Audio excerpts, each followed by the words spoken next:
Hello.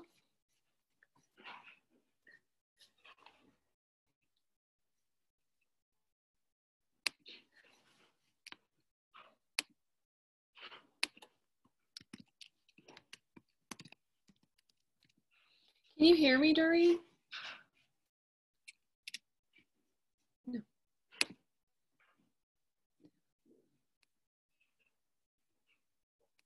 Your audio, Mm-hmm. and then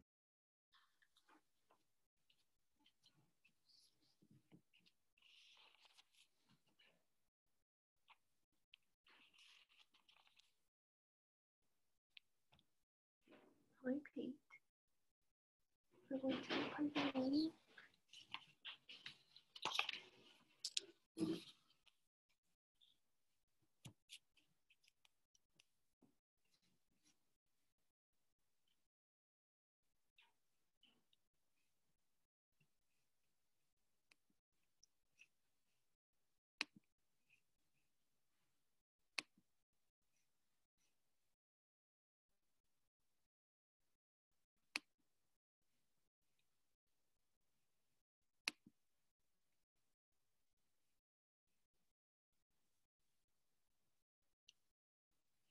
Pete, you're going to be part of the meeting. Are you going to host the meeting, Pete? What do you think? Are you going to be able to? I don't know. You're not very smart.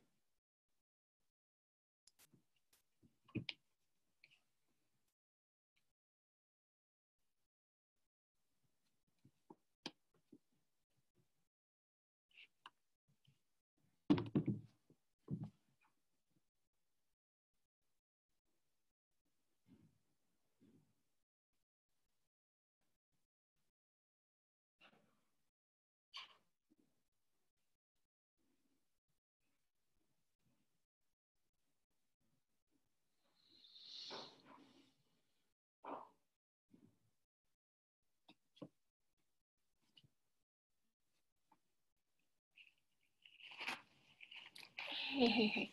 Please stop. I don't know if this is going to work, dude. I might have to quarantine you.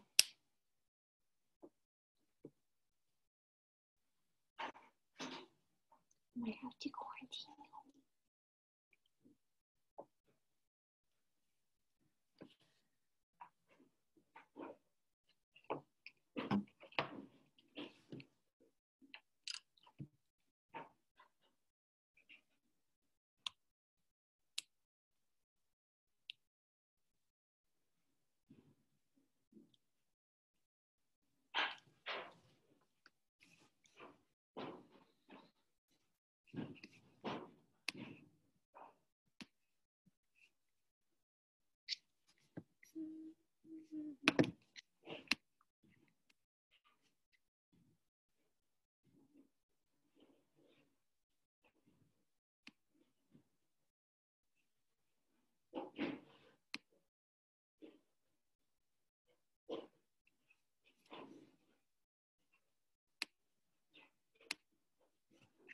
Nope.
Hello. Can you hear me?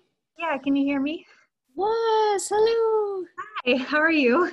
Good. Nice Good. to see you. Yeah, you too. Thank you so much for sending me the link and everything. Meet you. Yeah, exactly. Virtually. I'm used to doing video chats with my family, so this is pretty comfortable for me. Yeah, my family's got on board with that too. It's pretty fun. We only live like 10 minutes apart, so Oh, it's, gotcha. but it's still like, maybe that's making it worse though, Yeah. because we're close yet so far away. But Yeah. it's a pretty cool thing to be able to just sign on and be able Yeah. to see each other. So Yeah, exactly. yeah.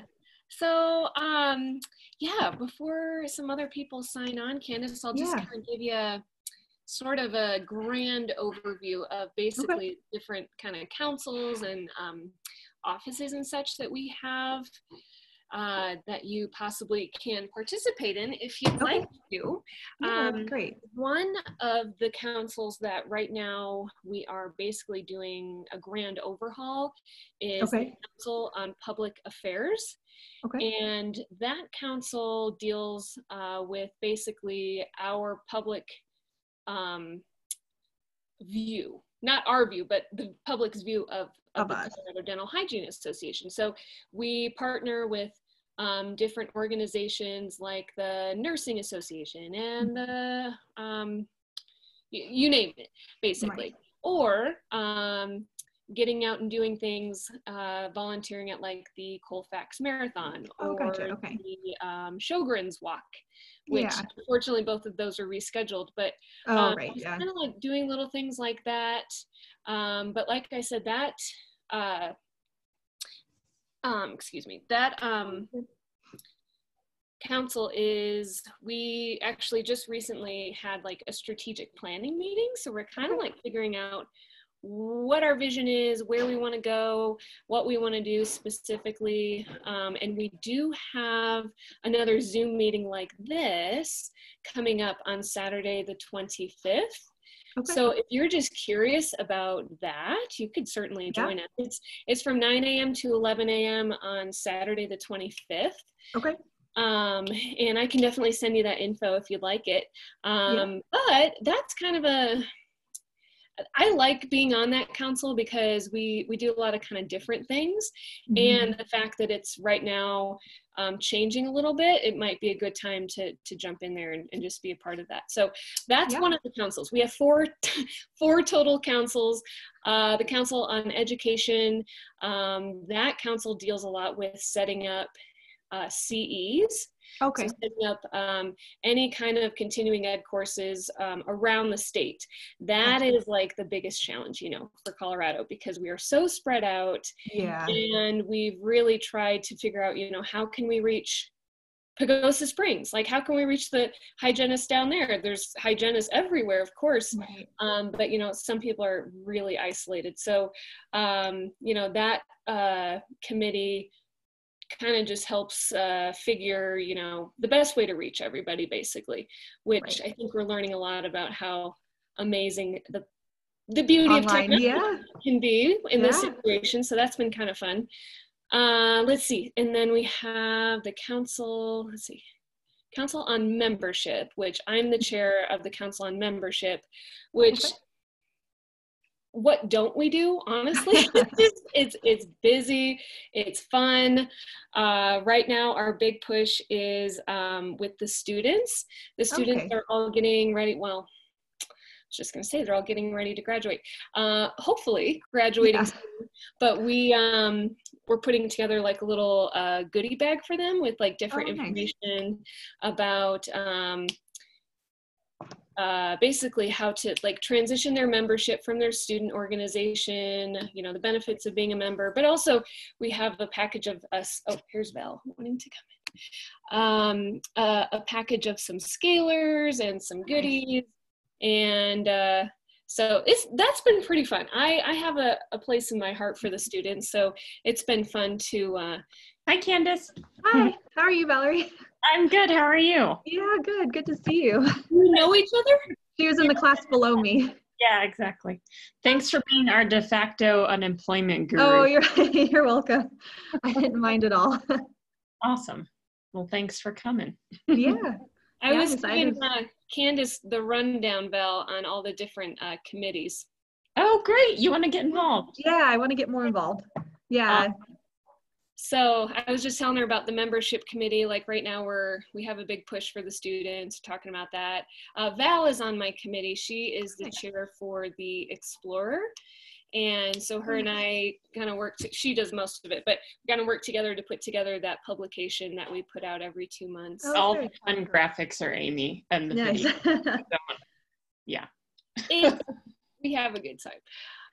So we're always up to something, always something going on with the membership committee. And I have a lot of great people on that committee. The more the merrier though. So you can kind of, see where you think you might fit in best, but there's a lot of different ways to get involved. But like I said, Candace, I mean, if you just want to sit in on some committee meetings, even sit in on a board meeting, because members are always welcome to these things. And that's how I got involved. I just started coming to board meetings. Gotcha. And then, soon enough, you kind of figure out, where you kind of feel you might best fit in. But it's fun. It's a lot of fun. You meet a lot of interesting people. Yeah. A lot of neat people. Not just from Colorado, which is kind of cool. Oh, nice. So, yeah. I'm trying to think. Val, do you know the fourth council? Public affairs. Public affairs membership. Reg and practice. Reg and practice. How could I forget? I'm like, no, that there's 4. I was talking about education services. So yes, the 4th one, Candace, is the Council on Public Affairs. Okay. And that, oh my God. Do you hear this in the background? My husband is sawing in our basement. That is not going to work. Val, would you mind explaining? Yeah. I'm going to go talk. Yeah. Okay. Yeah, public affairs. The chair is Teresa Ramirez. I'm not sure if she's going to be on this call, but we're just kind of revamping our vision and, in the digital age, how we want to present that and what we want to do. She's definitely really involved in the Sjogren's Walk, which I don't know if they're going to change the date, but there's a little blurb about that. Certainly she's the one you'll see at the RMDC booth every year. And then just kind of like, how do we want to change our overall public image in the new digital age and the best way to do that. So it's a lot of kind of strategic planning at this point. Gotcha. But Teresa's next meeting, I want to say, let me see here. It is this month on the 25th at 9. Okay. So that's a Saturday at 9. So if you are more interested in that committee or whatever, I'm sure Amy can forward the information for the Zoom meeting for that. So I was just telling her about the upcoming public affairs committee meeting. And that I mentioned that too. Okay, cool. So yeah, you're done? Okay. Welcome everybody. We have some major construction happening in my house right now. So nice. apparently, yeah, anyway. But thank you, Val, for filling her in. And then Candace, as well as the committees, we do have board officers. The only office, though, that I believe is up for a new position is the treasurer. Okay. Our treasurer this year, the treasurer has been the same gal, Beth Olson, for it's a 3-year term. It's a hard position to fill, and every time that comes up for renewal, we all kind of like hold our breath because it's tough. It's kind of a tough position to fill, but that is one that is up that'll be on the slate for this coming year. And this is not until November that we elect all of our new officers. Here's Lisa. Also the component trustees. Potentially. Yes, component trustees. So we have 6 components around the state. So each component has a trustee that kind of helps organize different events and CE and such for the components. And those are who you've been getting the update emails from either Alyssa or Becky forwarded from. So gotcha. Yeah, so that's kind of their role right now. Very nice. Exactly. Yep. And that made me think of something. What was it? I don't remember. HOD maybe? No. No. It like just flew away from my brain. Okay. But Okay. I will maybe think of it. Anyway, Candace, I will send you that information about the public affairs meeting. Yep. So you can join us for that. I'm going to host a membership committee meeting probably in the next couple of weeks here as well. So I'll send you that information. Perfect. Yeah. Anything. But you know, any of the meetings that we host over Zoom are really, you know, super convenient, obviously, because all you do is just sign yourself on and listen in, and it's great. Yeah. So yeah, no, thank you so much. Where are you located at? I live in Arvada and I work in Louisville. Okay, gotcha. Yeah. So you did say in the email there that you were part of the Metro. Yeah, Metro Denver. Yeah. Awesome. Yeah. And then I'm trying to remember, Val, you went to CCD? I did, yep. Okay. So you both went to CCD. Oh, Carrie Brennan. This is, when I admit everybody into the room, I get to see exactly who's coming, and it's kind of cool. Yeah. We're just chit-chatting before we officially start, everybody. But if you have general questions, you can throw them out. Yes, of course. Oh, let me turn my heater. Yeah, last week that caught me off guard when I had to admit people into the room. I think it was with the software update. Zoom started doing that so that people wouldn't be bombing the Right. Not bombing, but you know, causing problems. Yeah, ruckus, yeah. Yeah. So Janice sent me a message and she said, "Oh no, that's just part of the update." I was like, "Oh, okay, good to know." All right. Right. It's good to know what to expect for next time.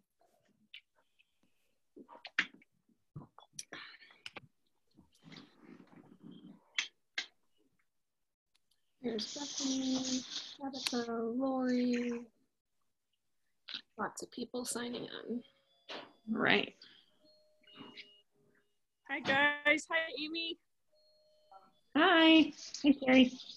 Hey Carrie. How are you? Good. Hello. Good to see your faces. Good to see your face. Isn't this fun?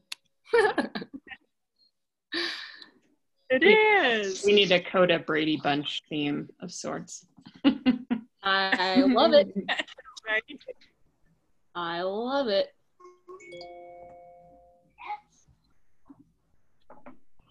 Awesome. Hey guys. Hey Becky. I love seeing your faces. Makes me happy. Yeah. It's almost been officially a month now, right? That we I know. Crazy. Yeah. Living this new normal. I was Yeah. thinking about that the other day. I think it was the 16th. Yep. That I was at work and that all went down.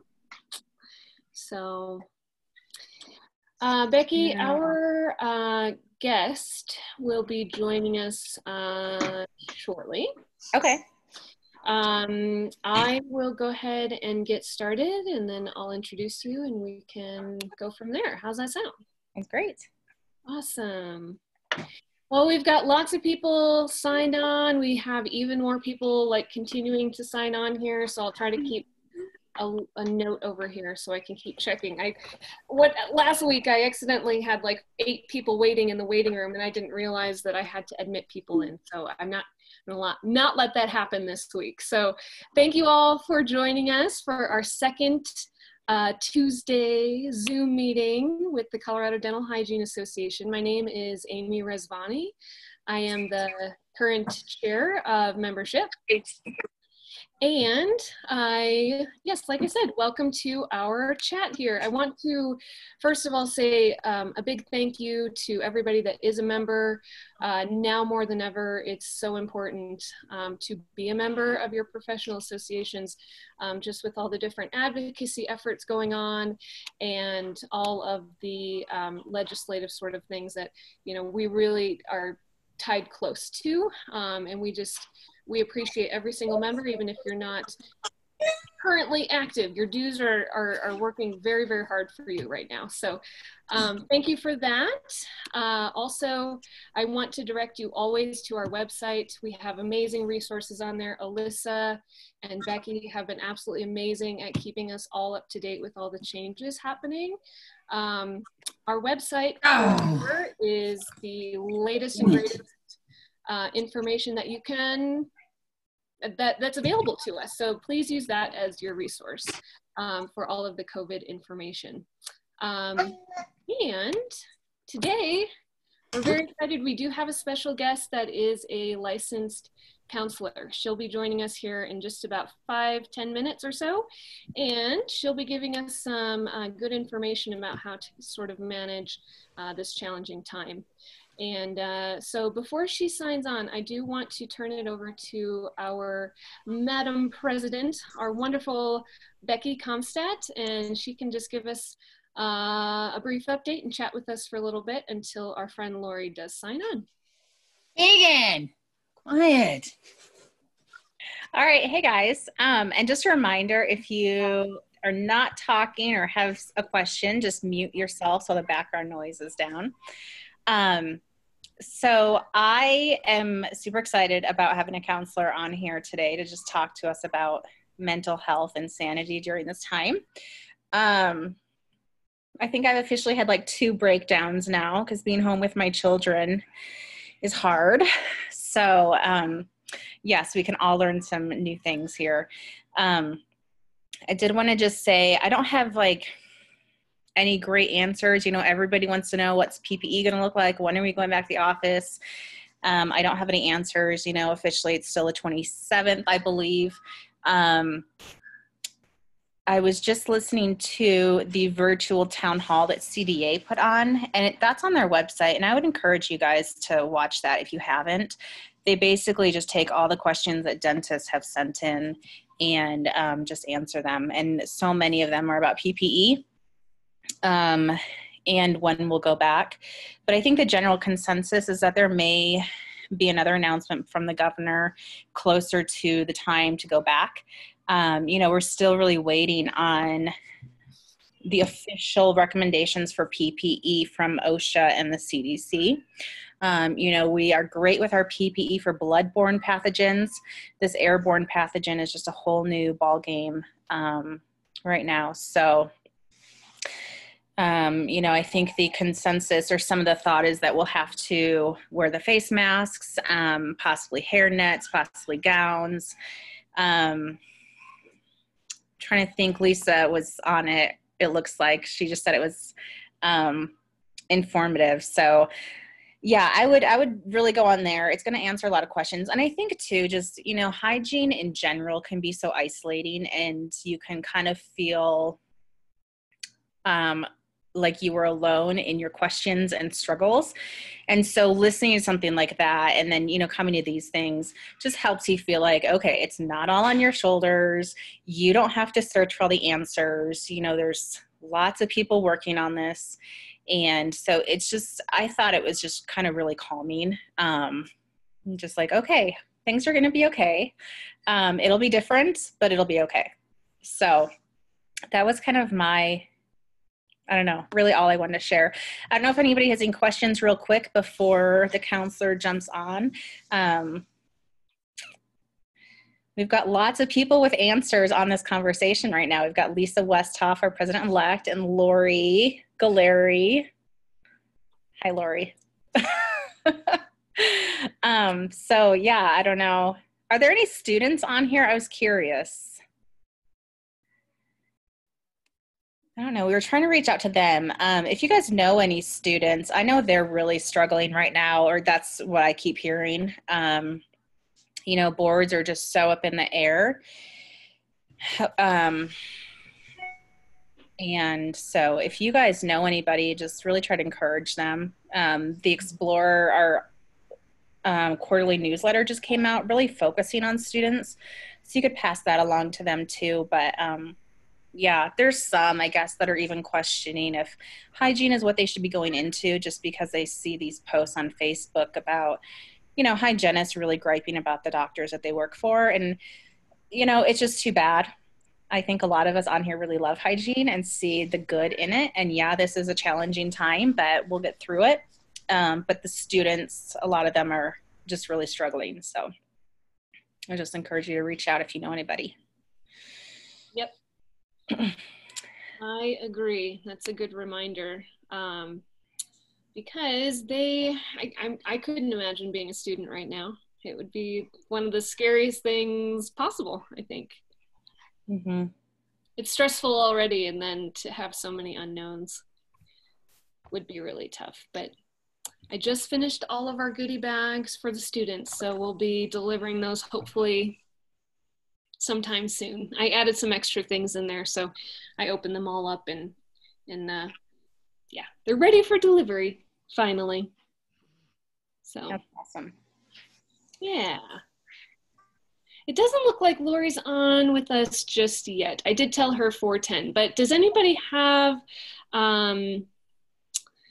any specific questions that we can sort of try to answer for you while we have a couple of minutes before we get started? I do. Sure. I'm sure PPE is going to be different compared to what it used to be. What if your employer doesn't have the proper PEE? Can they fire us if we don't want to work without the proper PEE? PPE? PPE. I wish Kim was on here. So I think the hard thing right now is that OSHA has not, and the CDC have not come out with what the standards are. So at this point, everybody's just kind of feeling like, I'm going to need this, I'm going to need that. You know, ultimately, once somebody has come out with the CDC or OSHA, because my understanding is that like somebody who's smarter than I can correct me if I'm wrong, but we have to follow whatever OSHA kind of puts out there for us.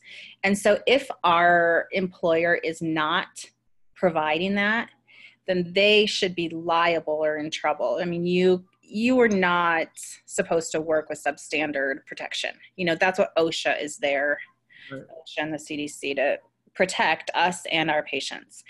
You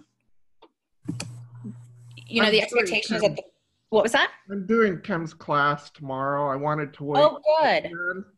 To find it out, and I'm sure if I don't ask it, somebody else will ask it. But at the end, before I was furloughed, we were using, I don't know, is it class 3 masks, and we couldn't get hold of anymore, and so they just told us to use the 1 or 2. I was not happy about it because I'm in the group that I have asthma and I've had lung damage in the past. And luckily we had a lot of cancellations or no shows, but you know, I don't want to get locked in that situation again. Yeah, and I think there's going to be a lot of people who are in that same position, wanting the protection and wanting to know what happens if their employers don't. So Kim will be a really great resource tomorrow, but that is something that I think as an association we'll have to just make sure we're communicating also kind of what to do and what the standards are so that you are protected. Absolutely. Kim's class is really excellent. I did her class last Monday, I think it was. Yeah, last Monday. And she did talk a lot about COVID-19 and some of her anticipations. And then I agree with Becky when she talked about the CDA. I think they're definitely an ally of ours right now, for sure, with all the changes. And they have been a big support of ours and other dental professionals that have been working in places that weren't stopping doing non-emergent work. And so there's someone also that you could maybe reach out to when the time comes if you feel that or know that things aren't being done properly, that they may be able to help be that person to push your employer to implement the appropriate PPE. because they were very clear on their town hall that they had that, yes, we are very excellent at our universal precautions and the standard of care that we have. However, with this aerosol airborne virus, our current PPE does not protect us or our patients. Our current PPE and universal precautions are for more bloodborne pathogens. And so things will probably change. And I anticipate that a lot of those changes will probably be permanent because they kept referring back to the AIDS epidemic that started in '85. And then, but Kim will tell you too that it took them years to finalize all of those standard precautions that we now have. So a lot of things will change quickly, but there will probably be progressive changes as we move forward. But just on the fact of aerosols and viruses of this nature that have become more common in the last few decades, that these will probably be, a lot of them will be permanent changes. Yeah, I was around with the AIDS. I did wet-handed dentistry, so I'm very aware of that. Yeah, so you've been through, and I know the change was different then than it is now. They weren't necessarily closing offices like we are now in the interim, but I think one of the things I keep reminding myself and anyone I talk to that's frustrated with the closures is that right now we're in crisis mode. And so now we're trying to find that interim mode, that phase 2. And then phase 3 will be, you know, the long-term changes that are implemented. But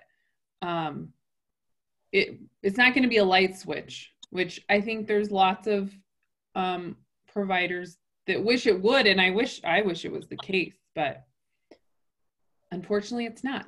That's just not. Well, and the reality is we're not going to be able to get a hold of the PPEs that we need for a while. That is another challenge. Yeah. We're going to be one of the last ones that open up in society, as far as I'm concerned, you know. Yeah. So let's go ahead and turn it over to our counselor, okay? Thanks for the question, though. And I'm not sure what your name was. Marion, thank you. Yeah, there's a lot, you know, it's a hard time. It's a scary time. And, you know, we appreciate the questions and we're going to try to, you know, do our best to answer those as we can. So without further ado, I do believe that Lori did sign on with us here. I believe that Lori is a licensed counselor down in the Springs, and I apologize, I don't have more information to introduce you with Lori, but I'll go ahead and turn it over to you. Thank you. Well, good afternoon, everybody. Hello. I want to thank you, Amy and Lori, the other Lori here.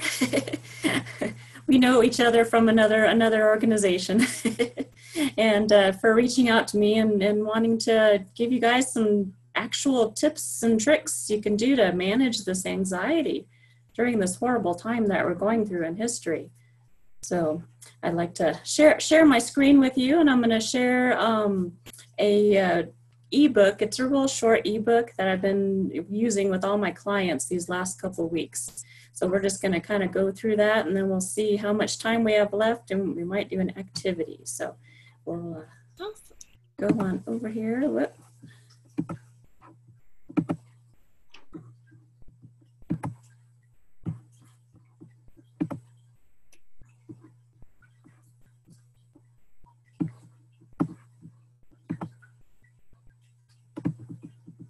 All right, can everybody see that? Yes. Okay, so this is called Face COVID, and it's by Dr. Russ Harris. He's the author of The Happiness Trap, and he lists some great, effective things that you can do every day right now. So Face COVID, he put this into an acronym, and we're just going to go through each letter here. So how to respond effectively to the corona crisis.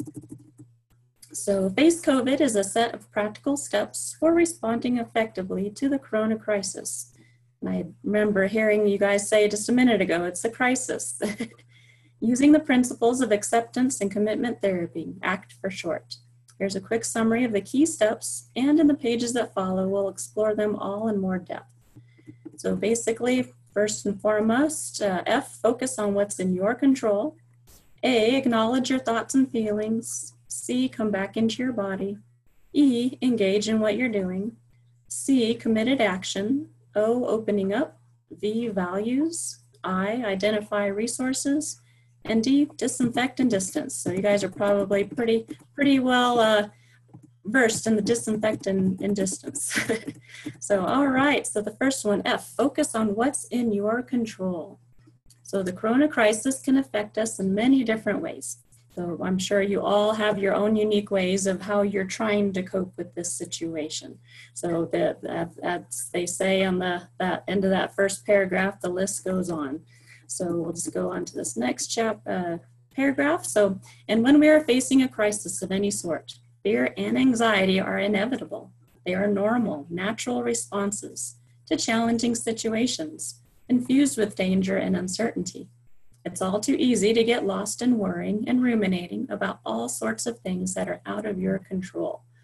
So I'm sure you guys have experienced this off and on throughout your whole life, but we're going to focus on the virus, which you can do now. So focus on what it's in your control, what might happen in the future, how the virus might affect you or your loved ones, or your community or your country or the world, and what will happen then, and so on. And while it's completely natural for us to get lost in such worries, it's not useful or helpful. Indeed, we need more. Indeed, the more we focus on what's not in our control, the more hopeless or anxious we're likely to feel. So the single most useful thing anyone can do in any type of crisis, corona-related or otherwise, is to focus on what's in your control. You can't control what happens in the future. You can't control coronavirus itself or the world economy, or how your government manages this whole sordid mess. And if you can't magically control your feelings, eliminating all that perfectly natural fear and anxiety, but you can control what you do here and now, and that matters. Because what you do here and now can make a huge difference to yourself and anyone living with you, and a significant difference to the community around you. The reality is we all have far more control over our behavior than we do over our thoughts and feelings. So our number one aim is to take control of our behavior right here and now to respond effectively to this crisis. So this involves both dealing with our inner world, all of our difficult thoughts and feelings, and our outer world, all the real problems we are facing. How do we do this? Well, when a big storm blows up, the boats in the harbor drop anchor, because if they don't, they'll get swept out to sea. And of course, dropping anchor doesn't make the storm go away. Anchors can't control the weather, but it can hold a boat steady in the harbor until the storm passes in its own good time. Similarly, in an ongoing crisis, we're all going to experience emotional storms, unhelpful thoughts spinning inside our head, and painful feelings whirling around in our body. And if we're swept away by that storm inside us, there's nothing effective we can do. So the first practical step is to drop anchor using the simple ACE formula. A, acknowledge your thoughts and feelings. C, come back into your body and engage in what you're doing. Okay. So A, acknowledge your thoughts and feelings. Silently and kindly acknowledge whatever is showing up inside you. So I want to put a highlight on kindly. Sometimes we can be really harsh with ourselves, and we don't want to be harsh with ourselves, especially in this time. Since we're on our own, we got to be our own best friends sometimes. So silently and kindly acknowledge whatever is showing up inside you. Thoughts, feelings, emotions, memories, sensations, and urges. Take the stance of a curious scientist, observing what's going on in your inner world. As you do this, it's often helpful to put this into words and silently say to yourself something like, I'm noticing anxiety, or here's grief, or there's my mind worrying, or I'm having feelings of sadness, or I'm having thoughts about getting sick. So just acknowledge and you'll validate those feelings for yourself. So while you continue to do that, come back into your body. So come back into and connect with your physical body. Find your own way of doing this. You could try or some or all of any of the following, or find your own methods. Slowly pushing your feet hard into the floor, slowly straightening up your back and spine if sitting, sitting upright and forward in your chair, slowly pressing your fingertips together, slowly stretching your arms or neck, shrugging your shoulders, or slowly breathing. And another way that I teach my clients with high anxiety is a way to activate the parasympathetic nervous system, the calming part of your body, is when you do the, can't talk today, when you do the specific form of breathing, when you breathe in, you're going to breathe out longer than you breathe in, and that will help activate that sympathetic nervous system in your body, the calming part. So that's another one you can add into there, and it's very effective against anxiety. So note, when you are not trying to turn away from, escape, avoid, or distract yourself, what is happening in your inner world? The aim is to remain aware of your thoughts and feelings, continue to acknowledge their presence, and and reconnect with your body and actively move with it. So why? So you can gain as much control as possible over your physical actions, even though you can't control your feelings. Remember F, focus on what's in your control. And also with F, I always say, if you can feel it, you can heal it. So as you acknowledge your thoughts and feelings and come back into your body, also, E, engage in what you're doing. Get a sense of where you are and refocus your attention on the activity you are doing. Find your own way of doing this. You could try some or all of the following suggestions. Look around the room and notice 5 things you can see. Notice 3 or 4 things you can hear. Notice what you can smell or taste or sense in your nose and mouth. Notice what you are doing. End the exercise by giving your full attention to the task or activity at hand. And if you don't have any meaningful activity to do, see the next 3 steps.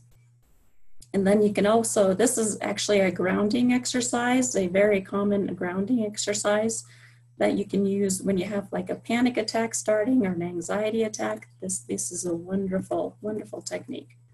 So ideally, run through the ACE cycle slowly 3 or 4 times to turn it into a 2 to 3 minute exercise.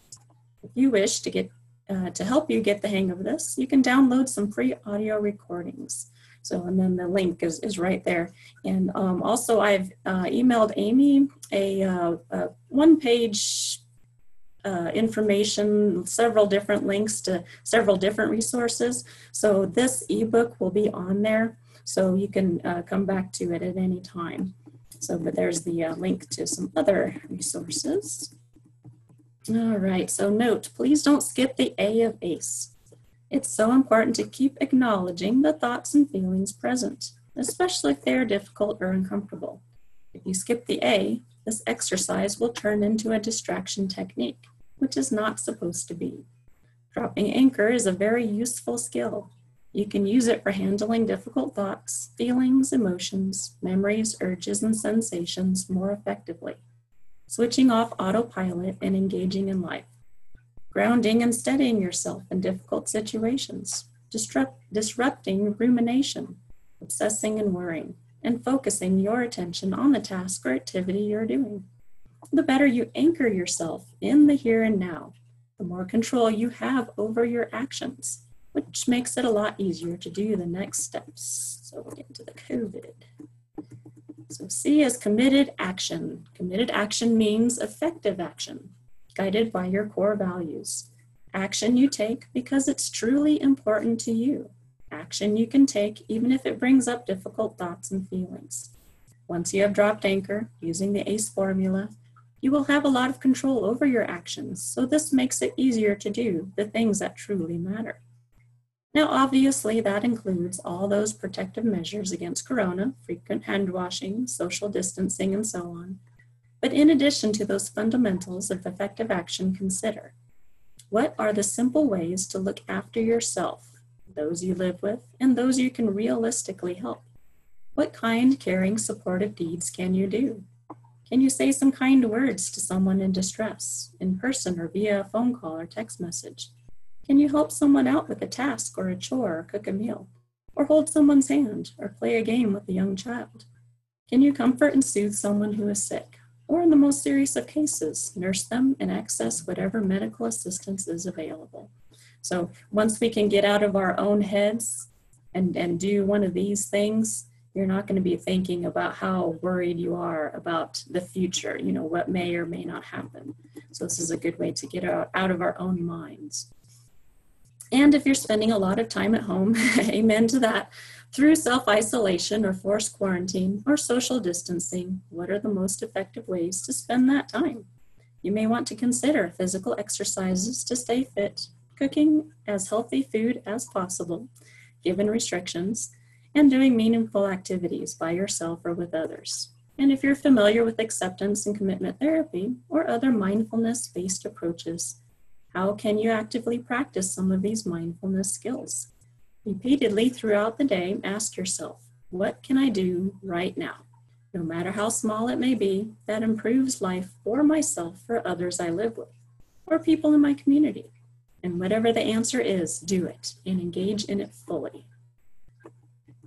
O is opening up. Opening up means making room for difficult feelings and being kind to yourself.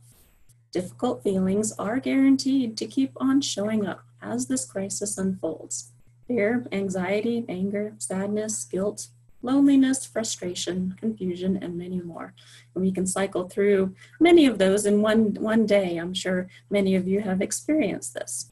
We can't stop them from arising. They're normal reactions, but we can open up and make room for them. Acknowledge that they are normal, allowing them to be there, even though they hurt, and treat ourselves kindly. Remember, self-kindness is essential if you want to cope well with the crisis, especially if you are in a caregiving role.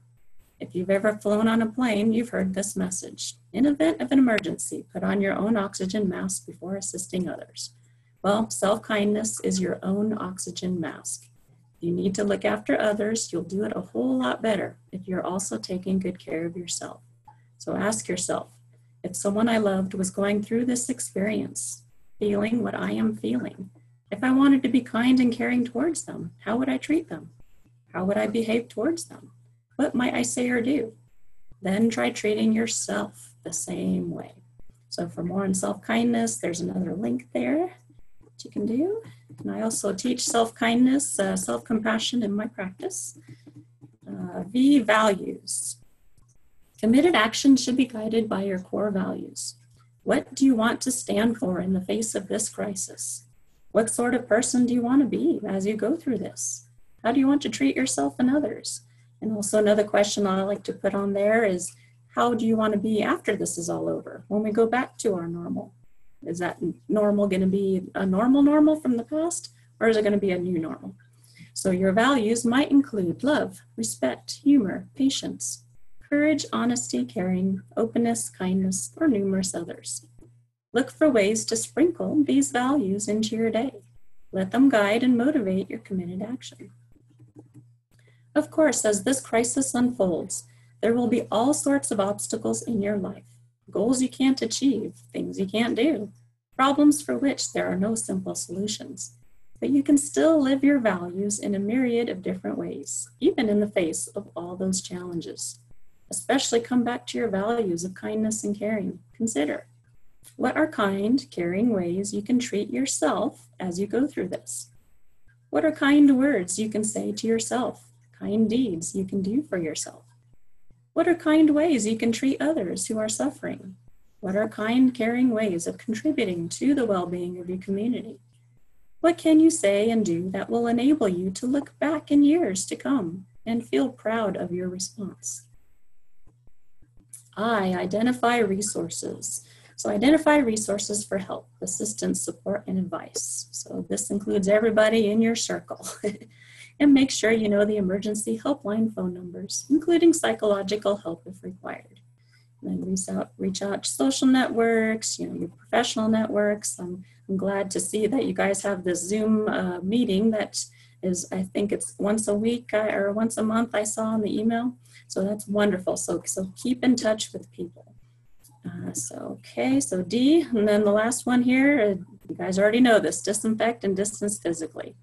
It's worth repeating. Disinfect your hands regularly, practice as much social distancing as realistically possible. and for the greater good of your community. All right, so they got another little link there, so definitely. So, okay, in summary, so we're just doing F, focus on what's in your control. A, acknowledge your thoughts and feelings. C, come back into your body. E, engage in what you're doing. C, committed action. O, opening up. V, values. And I, identify resources. And D, disinfect and distance. And so in that, the paper that Amy will send you, I believe through email, this link is on there.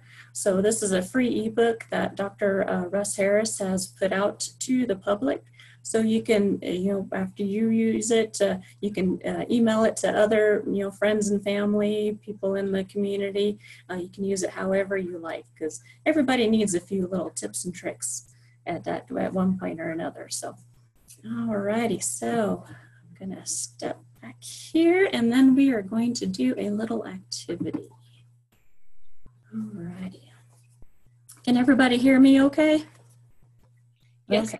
All right. So has anyone ever heard of progressive muscle relaxation? Good. I'm glad we have a couple people who have. So when we're in an anxious state, there are three components to anxiety. There's a behavioral component. That is, we're fidgeting with our hands, we're tapping our feet, we're pacing the floor. Another component is the cognitive component, where we're thinking the worst. We're catastrophizing. We're overgeneralizing. We're overestimating the likelihood of negative events happening. And then the last one is the physical component. And that's when you have the tense muscles and the heart is racing and your stomach just feels icky. So what I'm going to help you with today is that physical component. So when we can disrupt one of those parts of anxiety, we can face anxiety a little bit better. We can stay calm. So I'm going to take you through this. So if you're in a comfortable chair, stay in your comfortable chair, but get into a comfortable position, and I'll just take you through this. All right. Go ahead and close your eyes and sit quietly for a few seconds, taking some slow, deep breaths.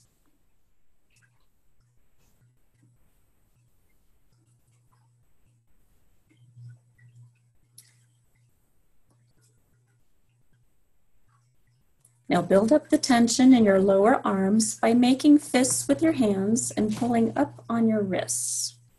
If your nails are long, press your fingers against your palm to make fists. Feel the tension through your lower arms, wrists, fingers, knuckles, and hands. Focus on the tension. Notice the sensations of pulling, of discomfort, of tightness. Hold that tension for 10 seconds. 1, 2, 10. Now release the tension and let your hands and lower arms relax onto the chair with your palms facing down. Focus your attention on the sensations of relaxation in your hands and arms. Feel the release from tension.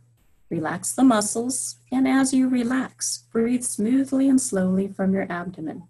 Each time you exhale, think the word relax.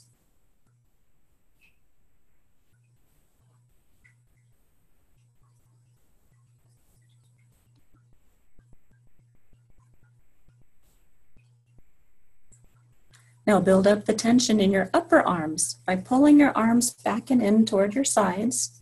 Feel the tension in the back of your arms and radiating up into your shoulders and back. Focus on the sensations of tension. Hold the tension. 1.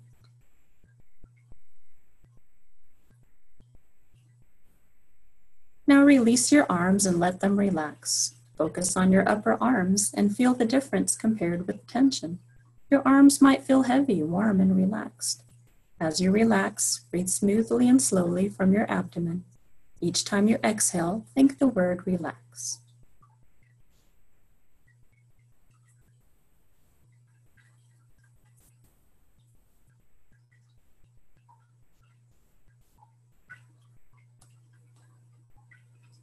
Now build up the tension in your lower legs by flexing your feet and pulling your toes toward your upper body. Feel the tension as it spreads through your feet, ankles, shins, and calves. Focus on the tension spreading down the back of your leg, into your foot, under your foot, and around your toes. Concentrate on that part of your body.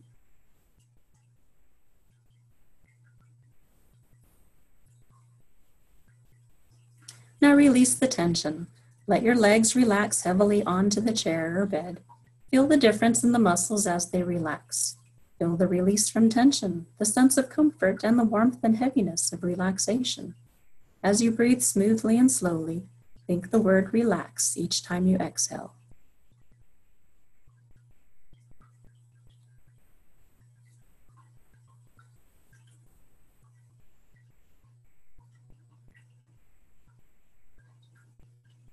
Now build up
Hang on a minute, everybody. I think we just lost our host. We're going to try to get her back here.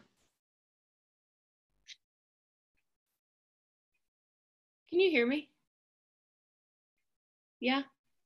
Yeah, I can hear you, but we lost Lori. We lost Lori. I was sleeping. And now, let's see. We did.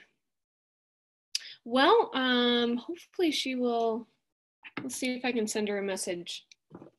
Until then, though, does anybody have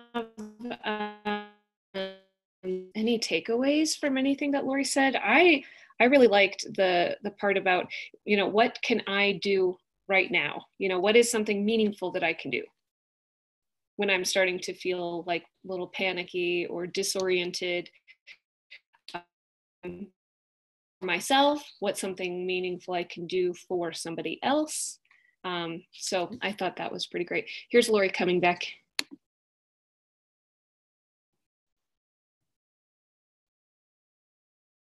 Are you there, Lori?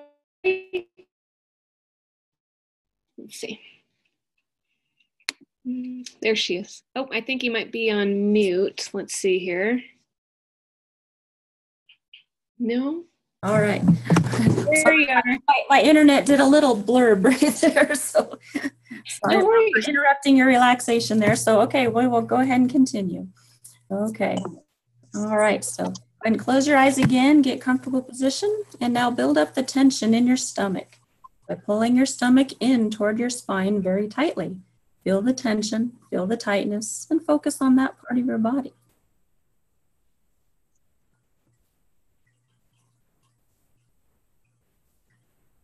Now let your stomach relax outwards. Let it go further and further.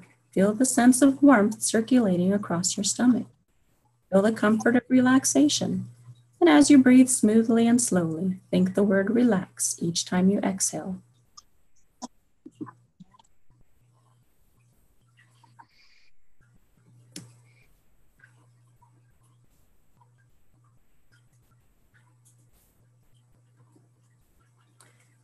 Now build up the tension around your chest by taking a deep breath and holding it. Your chest is expanded and the muscles are stretched around it. Feel the tension. Hold your breath. 1, 2, 3, 4, 6, 7, 8, 9, 10. Now slowly let the air escape and breathe normally. letting the air flow in and out smoothly and easily. Feel the difference as the muscles relax compared to the tension, and think the word relax each time you exhale.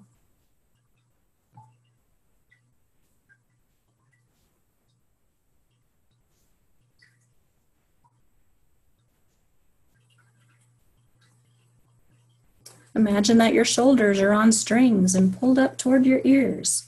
Feel the tension around your shoulders radiating down into your back and up into your neck. Focus on this part of your body.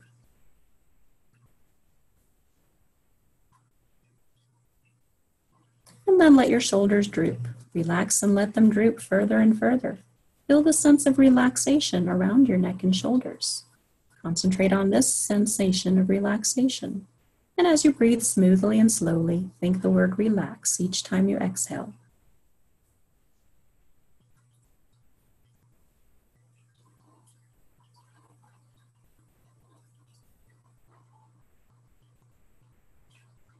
Now build up the tension around your neck by pressing the back of your neck toward the chair and pulling your chin down toward your chest. Feel the tightness around the back of your neck, spreading up into the back of your head. Focus on the tension.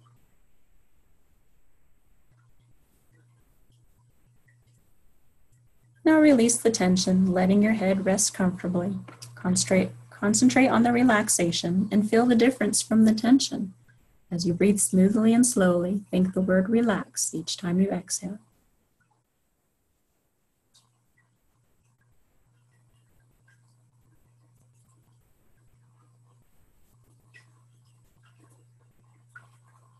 Now build up the tension around your mouth, jaw, and throat by clenching your teeth and forcing the corners of your mouth back into a forced smile. Feel the tightness.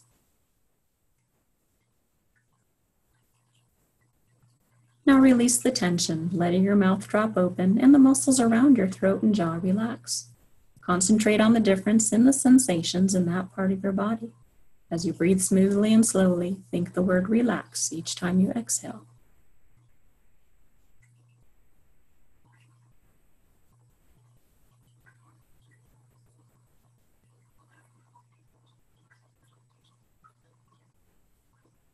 Now build up the tension across your lower forehead by frowning, pulling your eyebrows down and toward the center. Feel the tension across your forehead and the top of your head. Concentrate on the tension.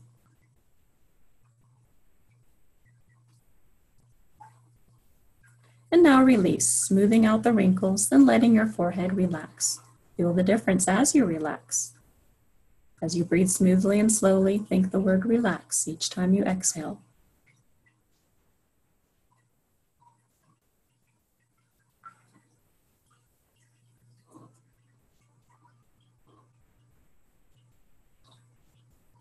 Now build up the tension across your upper forehead by raising your eyebrows as high as you can.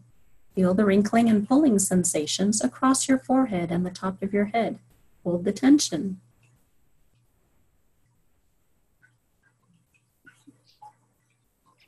And now relax, letting your eyebrows rest and the tension leave. Concentrate on the sensations of relaxation and feel the difference in comparison to tension. As you breathe smoothly and slowly, think the word relax each time you exhale.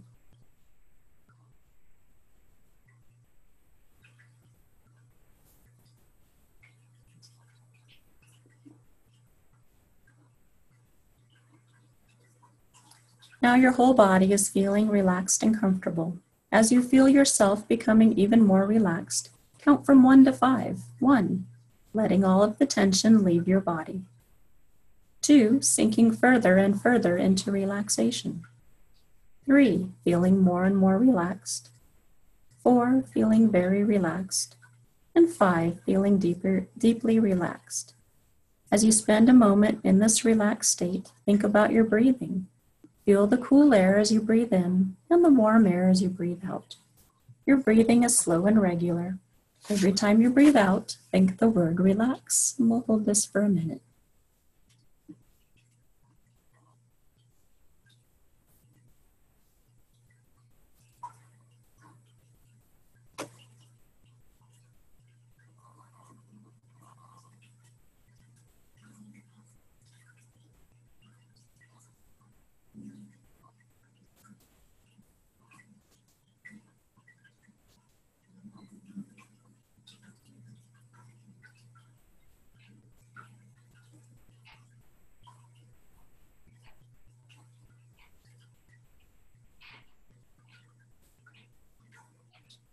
Now count backward from 5, gradually feeling yourself become more alert and awake. 5, feeling more awake. 4, coming out of the relaxation. 3, feeling more alert. 2, opening your eyes. And 1, sitting up. Once you learn to do this set of exercises, it is very possible that you will lower your heart rate and blood pressure. For that reason, do not stand up quickly afterward. I don't want anybody passing out on me. All right, how's everybody feeling? Thumbs up? Okay. So they say to practice this at least once a day so your body can get used to relaxation. It breaks that physical tension in our muscles. And so it gets more blood to our brain. I call it oxygen, the oxygen to our brain. That's champagne bubbles for the brain. So it's a good way to interrupt that anxiety cycle. And then there's, those other 2 components, but I don't have time to teach you about that today. So it's really nice seeing all of you. I don't know if there's any questions or comments or anything we wanted to add. Thank you so much. Okay. Lori, yeah, when you signed off there for a moment, I kind of just threw out there, does anybody have any sort of like takeaways or anything? And I had mentioned that I really liked your thought there about that you were reading the what can I do right now? Yes. What is meaningful that I can do right now for myself or for somebody else? Yes. That's such a great way to, keep yourself kind of busy or occupied with something kind of different sometimes, I think. So I liked that bit. And I'll throw out, there's a question in the chat, Lori, from Joan. She said, is this relaxation good to do before sleep? Yes, you can. It'll distract your mind. And then if you have to, do something stressful in the future after this is all over with, this is a good technique. Because if you practice this at least once a day, they say optimally twice a day, but in our busy schedules, especially when we go back to normal, right now we have time. But at least twice, or the most is twice a day, but at least once a day. Your body can get to the point where you can get to the step of just saying the word relax or thinking the word relax and just taking some deep breaths. Your body's going to go, oh yeah, that's what it feels like.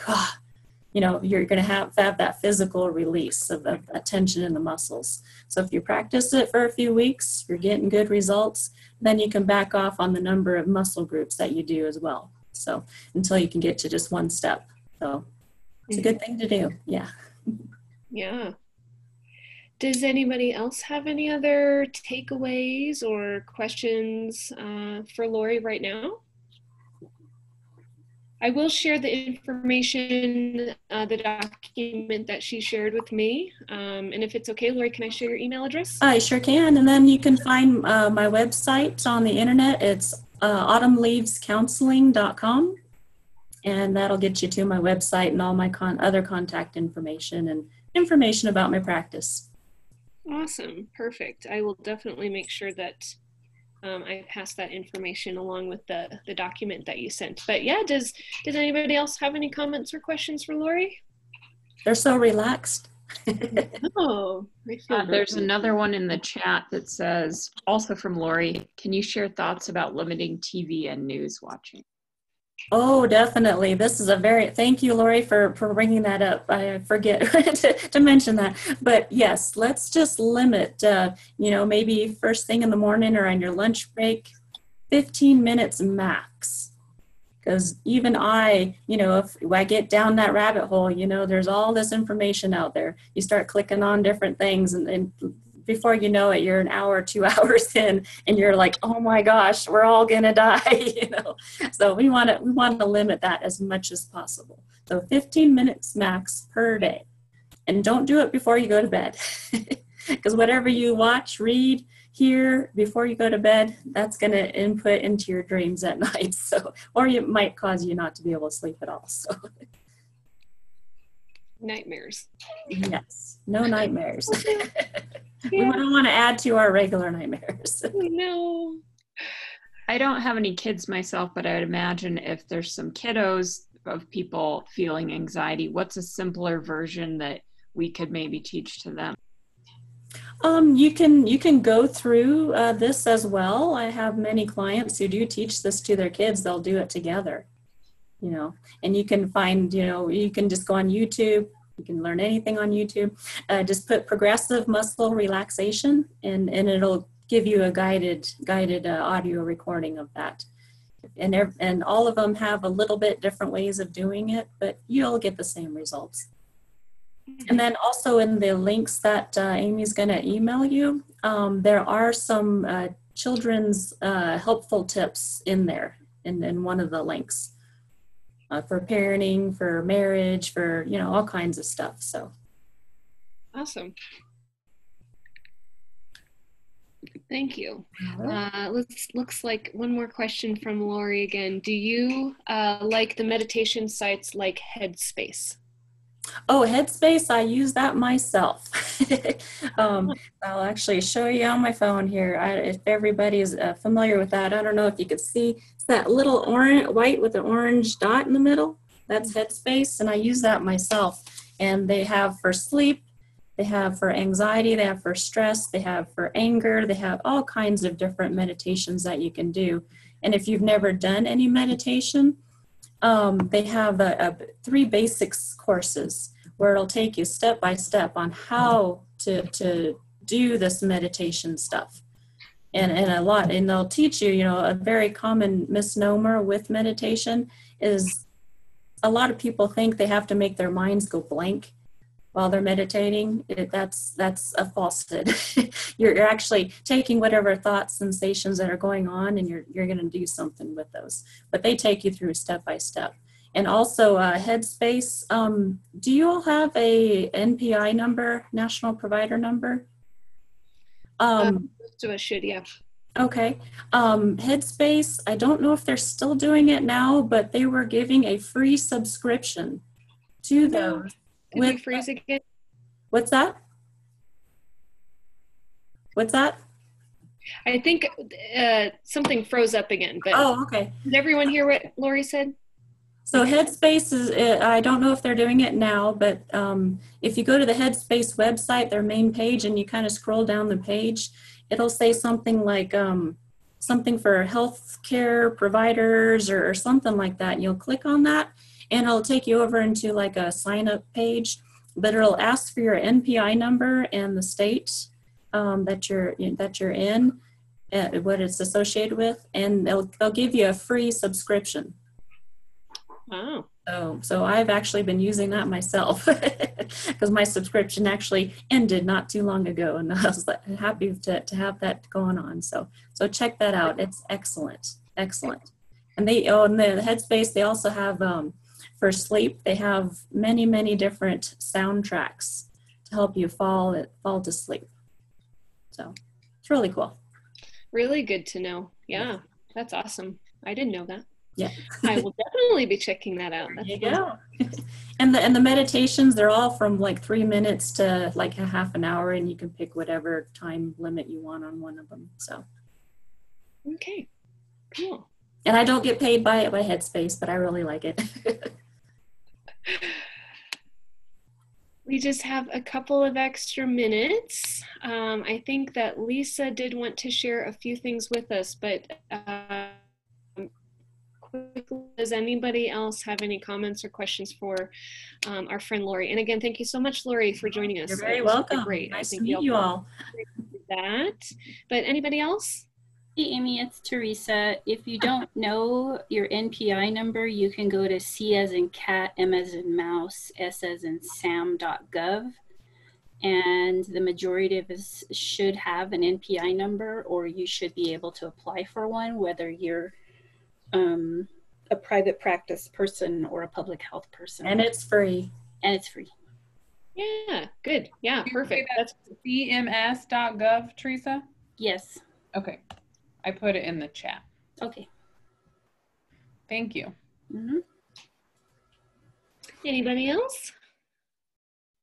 Before I turn it over to Miss Lisa, Again, thanks so much, Lori. And how do you say your last name? Is it Guerra?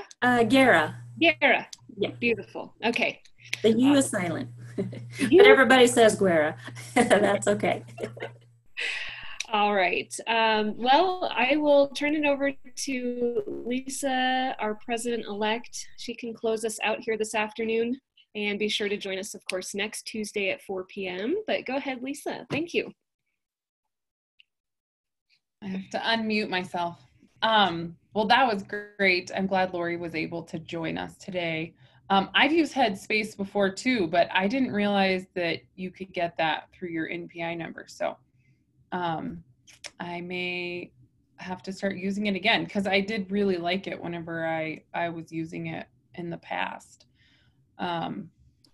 Has lots of good guided meditations and just other things. I like to use it when I would be trying to go to sleep if my mind was racing.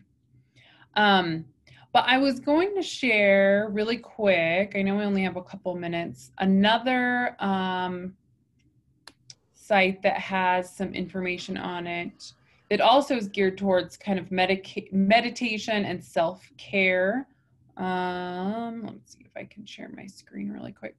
And it is called, so they do, it's a project by Shine, and you can sign up for their like daily text messages. But they created back in March this specific site called virusanxiety.com. And it's a toolkit, kind of toolbox meant specifically just to help people during this time. And I've gone through a few of their things, and I've gotten their texts in the past, kind of daily text messages, and they were nice to get. They had nice quotes and uplifting information and things to kind of help you get through your day. But I find a lot of their things are well put together, and they utilized like professional counselors and things like that. So it's not just, you know, someone blogging about what you should do. So that's something to consider. And then I also wanted to just ask you all if there's something you've been doing that's been helping you kind of with anxiety or just coping and just dealing with everything that's going on, maybe shutting off the rest of the world. And if anybody wants to share what they've been doing. I know for myself, we like to watch like Netflix and things like that. And so there have been a couple TV series that I've started watching again, like 30 Rock from way back. And there are shows that I can put on in the background too for some noise that I don't necessarily have to pay attention to. And then of course, we binge watched the Tiger King way back at the beginning. It was like a train wreck. You just couldn't stop looking at it. I haven't gotten on the train yet. So yeah, it's yeah, I'm embarrassed to say we watched them all like almost at once because you were like, okay, what's happening next? I can't stop. Some people said here in the chat, Lisa, yeah. Exercise, walks outside, doing outside work, riding my horse, continuing education, yes. Relaxation melody. Relax Melodies is a good app, says Teresa. I guess that's a name of an app, Relax Melodies. Journaling, Candace, yeah, me too. And apparently there's another episode of Tiger King, Lisa, so there you go. Yes, I did watch that one too. Yard work, relaxing, calling friends and family. A Shakespeare sonnet each day. Patrick Stewart is reading Shakespeare every day. That's pretty cool. Oh. Good ideas, everyone. Yeah. I like that. Making those other friends. It looks like. Yes. I feel like there's so many CEs out there right now that I could be doing that as a full-time job. Which I'm thankful for, but sometimes that in itself can be a little overwhelming. Are there any other questions or anything that anyone has? No, I see a lot of head shaking no. The rain, oh, someone else had also offered, Lori had offered the Rain free app for white noise to help with falling asleep. Amy, do we have confirmation for next week, or is that still? We do. Okay, great. Yeah. So like I said, join us, of course, every Tuesday moving forward. That link is going to be the same link for all of these meetings, unless something goes terribly wrong. We'll have to send it again, but should work for every Tuesday at 4 p.m. Next Tuesday, we will have a yoga instructor. She's going to be joining us, and we will be led in another sort of relaxing course with her. It's the same gal that did join us a few weeks back when we were first doing webinars. So she did agree for next Wednesday. We will be doing that.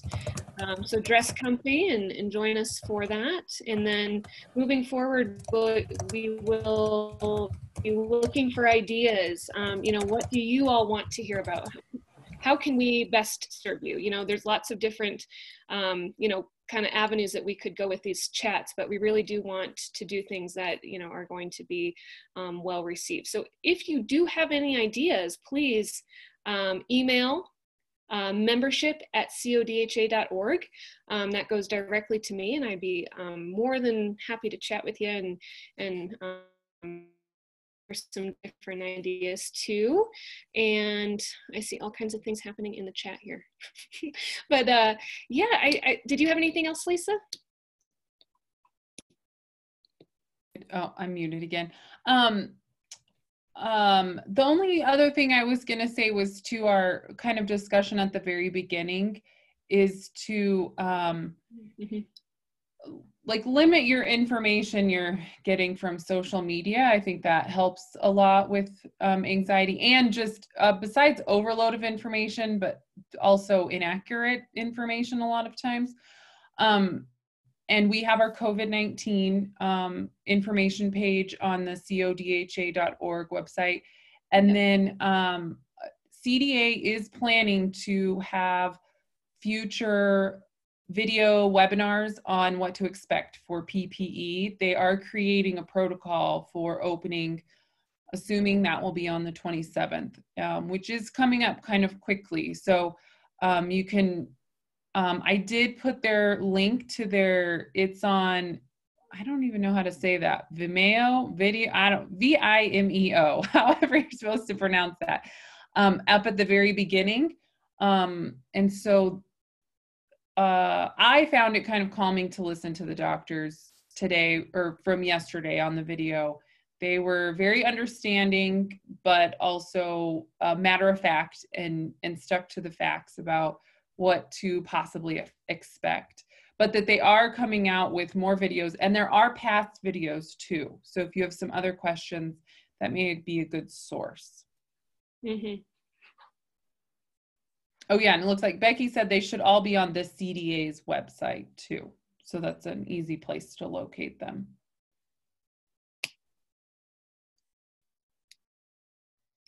Awesome. And I don't think they had any specific date releases, Joan. I think they're going by information they receive. They're kind of at the mercy of information also, like we are. So, and I will say that real quick, they're doing a virtual town hall every Monday. And that's what Lisa and I just watched today. They also will start having more frequent, like each of their kind of subcommittees. They have one about like, you know, opening up the office again, mental wellness. Each of those committees is putting together some webinars also. But my understanding is that all of that should be on CDA's website. Cool. Good to know. Good to know. Awesome. Thank you all for joining us, every single one of you. We appreciate it. Tell your friends. Join us Tuesdays. Mark us down on your calendar, on your busy, busy calendar. No, just kidding. Some of us likes to remind us, which we can't forget that. There are still a few of us out there doing our due diligence, but we appreciate all your questions and comments, and yeah, please reach out however you see fit. Okay. Good evening, everybody. Bye.